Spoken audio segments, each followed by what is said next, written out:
కలకత్తాలో ఒక పీజీ చేస్తున్న జూనియర్ డాక్టర్ అమ్మాయిని ఘోరంగా రేప్ చేసి చంపారు. ఆమెను ఎక్కడో ఉంటే చేయలేదు, ఆమె వర్క్ ప్లేస్లో చేశారు. పీజీ అంటేనే చాలా పని ఉంటుంది. ఒక్కోసారి కంటిన్యూగా 36 గంటలు డ్యూటీ కూడా ఉంటుంది. ఆమెను ఎంత దారుణంగా రేప్ చేసి చంపారో పోస్ట్ మార్టం రిపోర్ట్ చదివితే తెలుస్తుంది.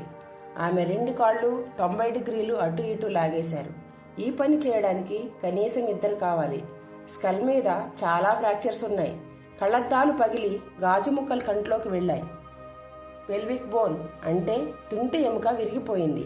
ఇది కామవాంఛ కోసం చేసినట్లు లేదు. అత్యంత దారుణంగా హింసిస్తూ పాశవిక ఆనందాన్ని పొందుతూ చేసిన ఘాతుకం. రిపోర్ట్లో 150 గ్రాముల సెమన్ ఉన్నట్లు నిర్ధారించారు. సో ఇది ఒక్కడి పని కాదు. ఖచ్చితంగా ఇంకొక 2-3 ఉండే ఛాన్స్ ఉంది. ఇప్పటి వరకు ఒక్కడే దొరికాడు.